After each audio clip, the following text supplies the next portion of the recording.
یہ کہتی ہیں کہ کسی نے احرام پہن لیا اور وہاں پہنچا اور عمرہ کسی وجہ سے نہ کر سکا، تو اب احرام سے باہر نکلنے کا طریقہ کیا ہوگا؟ دیکھیں، جس کو جو اس طرح روک لیا جاتا ہے، جو احرام پہن کر گیا اور عمرہ وغیرہ نہ کر سکا یا حج نہ کر سکا، اس کو محصر کہتے ہیں۔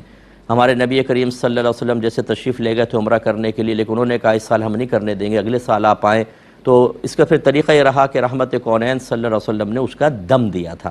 جو جانور تھے قربانی کے وہ پہنچائے حدود حرم میں، جب وہ ذبح ہو گئے تو پھر رحمت کونین صلی اللہ علیہ وسلم نے حلق وغیرہ کروا کر احرام کی پابندی سے باہر ہوئے۔ گویا کہ جب آپ بغیر عمرے کے احرام کی پابندی سے باہر ہوں گے تو دم لازم ہوگا۔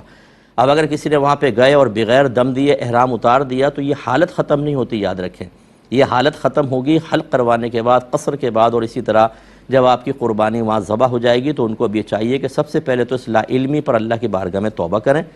فوراً سے پیشتر کسی کو پیسہ دیں اور اسے کہیں کہ جی حدود حرم میں میری طرف سے ایک جانور ذبح کروا دیں۔ جب وہاں ذبح ہو جائے تو پھر حلق یا قصر کروا کے پھر وہ احرام کی پابندیوں سے باہر ہوں گے۔ اور اس لا علمی میں اس دوران جتنی خطائیں اور گناہ ہوئیں دیکھا تو جائے تو سب پر پھر جو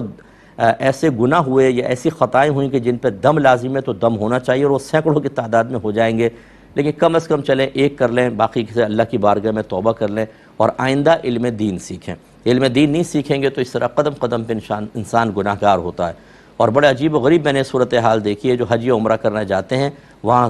بغیر علم کے پہنچ جاتے ہیں، خطائیں کرتے ہیں، اور جب انہیں کہا جائے کہ اس پر تو آپ پہ بکرا ذبح کرنا لازم ہو گیا، وہ سمجھتے ہیں یہاں پر آ کے ہم اتنے اللہ کے محبوب اور اتنے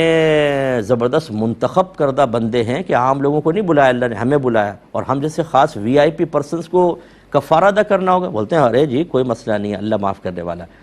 اللہ معاف کرنے والا ہے، اللہ تعالیٰ گرفت فرمانے والا بھی ہے۔ وہاں تو چاہیے کہ انسان پاک و صاف ہو کر واپس آئے، ہم وبال گناہ کے ساتھ واپس آئیں۔ تو یہ تھوڑا سا پیسہ خرچ کرنے میں بالکل بخل سے کام نہیں لینا چاہیے، فوراً سے پیشتر ادا کریں اور احرام کی پابندی سے باہر نکلیں۔ ایک انہوں نے کہا کہ اگر مسحری کی چوڑی پٹی جیسی اس کے سامنے ہم پڑھ رہے ہیں تو کیا اس کے سامنے سے نماز پڑھ رہے ہیں تو کوئی سامنے سے گزر سکتا ہے کہ نہیں؟ کھڑی پٹی نہیں ہے، چوڑی والی۔ دیکھیں علماء نے فرمایا کہ اگر کھڑی پٹی چوڑی پٹی ہے اور سائیڈ میں ایسے دو پائے ہیں تو یہ سترے کا کام دے گا، سائیڈ میں ہونا چاہیے، بس یہ کہ وہ جیسے مسحری کے پائے ہوتے ہیں تو سامنے بھی اگر آپ کھڑے ہیں تو یہ سترے کا کام دے سکتا ہے۔ تو بہتر یہ ہوتا ہے کہ آپ سامنے سترہ کھڑا کریں، لیکن اگر اس طرح پڑھ لیا ہے تو ہوگا، کیونکہ مساجد میں بھی بعض اوقات آپ دیکھیں گے اس طرح کے سٹینڈ کھڑے ہوتے ہیں اور اس میں بیچ میں جو ہے جالی لگی ہوتی ہے، لوگ سامنے سے گزر رہے ہوتے ہیں، وہ بھی اسی وجہ سے علماء کرام اس کی اجازت مرحمت فرماتے ہیں، حالانکہ سینٹر سے وہ زمین پہ نہیں لگا ہوتا، سائیڈ سے پائے کھڑے ہوتے ہیں، ٹھیک ہے، تو اس کی گنجائش نکلے گی۔